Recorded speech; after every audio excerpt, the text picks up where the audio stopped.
በስመ አብ ወወልድ ወመንፈስ ቅዱስ አሃዱ አምላክ የአብርሃም የይስሐቅ የያዕቆብ አምላክ ቅዱስ እግዚአብሔር ስሙ ለዘላለም የተመሰገነ ይሁን።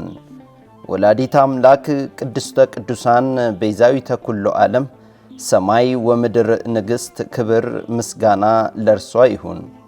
ቅዱሳን መላእክት፣ ቅዱሳን ነቢያት፣ ቅዱሳን ሐዋርያት፣ ጻድቃን ሰማዕታት እንደየክብራቸው ክብር ለነሱ ይሁን። እንደሚታወቀው በየዓመቱ የመድኃኔዓለምና የቅድስት ድንግል ማርያም ማኅበር ዘኢትዮጵያ ሰኔ 23፣ 24 እና 25 ቀን ለተከታታይ 3 ቀን ሀገር አቀፍ የግብረ ሰዶም ተቃውሞ ሲያደርግ ዘንድሮ ለ7ኛ ጊዜ ነው።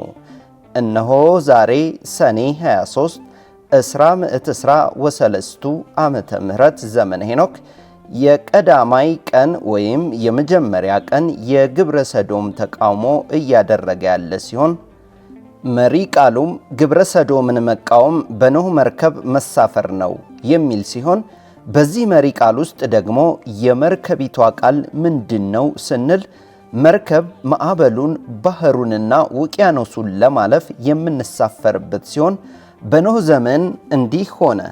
በምድር ላይ እርኩሰት በዛ፣ ግብረ ሰዶማዊነት፣ ዘረኝነት በሀገሪቷ ላይ ሆነ። በዚያን ጊዜ በሰው ዘንድ ኃጢአትና ግፍ በስቷልና ቢነገረው የማይሰማ ቢመከር የማይመለስ አመፀኛ ሕዝብ በምድር ላይ በስቷልና የሰማይ ቅጣት ወደ ምድር መጣ። በውሃ ሙላት እግዚአብሔር ምድርን ሊያጠፋ ወሰነ። በዚህን ጊዜ በጻድቁ ኖህ እግዚአብሔር እንዲህ ሲል ተናገረ። በምድር የምትኖር የሰው ዘር በሙሉ ምድር በነፍር ውሃ ልትጠፋ ነውና ኑ ወደ መርከቢቷ ግቡ። ከሰማይ ቅጣትና ቁጣ መትረፍ የሚፈልግ ሕዝብ ኑ ወደ መርከቢቷ ግቡ እያለ በተደጋጋሚ ሲናገር ሕዝቡም ተራ ስብከት ነው በማለት ሲዘልፈው አታስፈራራን፣ ምንድነው በዚህ ጠራራ ፀሐይ ዝናብ ይመጣል ትጠፋላችሁ የምትለን እያሉ ቅዱስ ኖህን ሲከሱት፣ ስሙን ሲያጠፉት፣ ሲያምፁበትም ሲስቁበትና ሲሳለቁበት ዓመታት ተቆጠሩ፣ ወራትም አለፉ። ጊዜውም አበቃ፣ ሰዓቱም ደረሰና ቅዱስ ኖህም እስከነ ቤተሰቡ ወደ መርከቢቷ ገባ። እንስሳውንም ከየወገኑም እያደረገ ወደ መርከቢቷ እንዲገቡ ካደረገ በኋላ መርከቡ ተዘጋ፣ የሰማይ መስኮት ተከፈተ፣ የውሃ ማዕበል ከሰማይ ዘነበ፣ ምድርንም በውሃ አጥለቀለቀ። የእግዚአብሔርን መልእክተኛ አልሰማ ያለ ትውልድ ሲስቅ ሲሳለቅ የነበረው በሙሉ የሰው ዘር ሁሉም ጠፉ። አስቀድሞ ግን እግዚአብሔር በቅዱስ ኖህ ደጋግሞ ለሕዝቡ፣ ለሀገሩ፣ ለምድር ሰው ሁሉ አስጠንቅቆ ተናግሮ ነበር። ዳግም ታሪክ ሊደገም ይመስል በዚህ ዘመን በዚህ ጊዜ ደግሞ ግብረ ሰዶምን መቃወም በኖህ መርከብ መሳፈር ነው በሚል መሪ ቃል የመድኃኔዓለምና የቅድስት ድንግል ማርያም ማኅበር ዘኢትዮጵያ በየዓመቱ ግብረ ሰዶምን ሲቃወም ዘንድሮ ለ7ኛ ጊዜ ነው።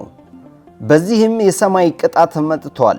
የኢትዮጵያ ትንሣኤ ከመሆኑ በፊት ሕዝብ ሊጸዳ፣ ሐሰትና እውነት፣ ጣዖትና ታቦት ሊለይ ግድ ነውና በዘረኝነት በግብረ ሰዶማዊነት በግፍና በአመፃ ውስጥ ያለ ሕዝብ ንስሐ ገብቶ ይመለስ ዘንድ በማኅበሩ በኩል በተደጋጋሚ ለሕዝቡ ማስጠንቀቂያ ተሰጥቷል። በየዓመቱ የማንቂያ ሥራን ሰርቷል።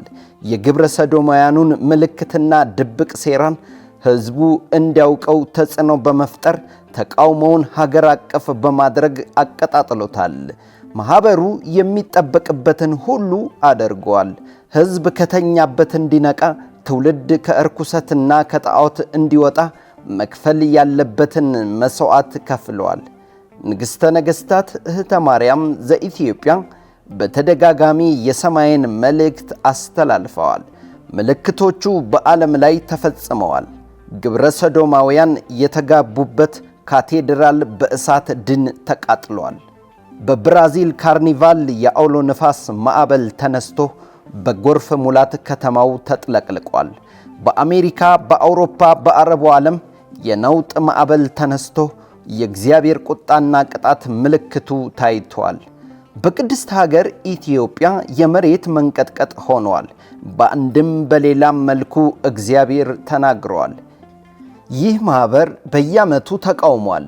ጾምና ጸሎት ይዞ ሕዝብ ይሰማ ዘንድ ሀገር ይድን ዘንድ ብዙ ዋጋ ከፍሏል፣ እየከፈለም ነው። በነቢዩ ኖህ ዘመን ጊዜ የአሚናዳብ ሰረገላ የኖህ መርከብ ቀስተ ደመና ምሳሌ የነበረችው መርከብ የዚህ ዘመን የዚህ ጊዜ የመርከቢቷ ቃል ኪዳን ቤዛዊተ ኩሉ ዓለም ቅድስተ ቅዱሳን ሰማይ ወምድር ንግሥት ኪዳነ ምሕረት ናት። ግብረ ሰዶምን መቃወም በኖህ መርከብ መሳፈር ነው ማለት ደግሞ የእግዚአብሔር ቁጣና ቅጣት አለ፣ የሚያሰጥም ሰላምም የሌለው ባህር አለ፣ የሚያናውጥ የጦርነት ማዕበል አለ፣ ጥልቅ የሆነ የችግር ውቅያኖስ አለ፣ እልቂትና ቅጣት በምድር ላይ አለ። ትውልድ ሆይ ልትድን ትወዳለህን? ስለዚህም ከዚህ ሁሉ ከሰማይ ቅጣትና ቁጣ ታመልጡ ዘንድ የተዘጋጀላችሁ መርከብ የመድኃኔ ዓለምና የቅድስት ድንግል ማርያም ማኅበር ዘኢትዮጵያ ነው። በዚህ ማኅበር ላይ በኃይለኛው የቆመችው ኪዳነ ምሕረት ናት። የሰማይ መልእክት ለሕዝቡ የሚተላለፈው በንግሥተ ነገሥታት እህተ ማርያም ዘኢትዮጵያ ነው። ይህ የመከራ ዘመን አልፎ የኢትዮጵያን ትንሣኤ ማየት የሚፈልግ ሕዝብና ትውልድ ቢኖር ግን ወደ መርከቢቷ ግቡ የሚል ጥሪ ሲሆን፣ እርኩሰትን ተጸየፉ፣ ግብረ ሰዶምን ተቃወሙ፣ ዝምታውን ስበሩ፣ ዲያብሎሳዊ ተግባር ይቁም፣ ከመርገም አምልጡ፣ ከጣዖት መንደር ውጡ፣ ወደ መርከቢቷ ከነዓን ግቡ ማለት ነውና ይህንን በእግዚአብሔር ዘንድ የተጠላ አስነዋሪና ከእንስሳ በታች የሆነ የጥፋት ተግባር ለመቃወምና ለማውገዝ ለ3 ቀናት እንድትካፈሉ ጥሪያችንን እናቀርባለን። የመድኃኔ ዓለምና የቅድስት ድንግል ማርያም ማኅበር ዘኢትዮጵያ። ስብሐት ለእግዚአብሔር ወለወላዲቱ ድንግል ወለመስቀሉ ክቡር። ይቆየን።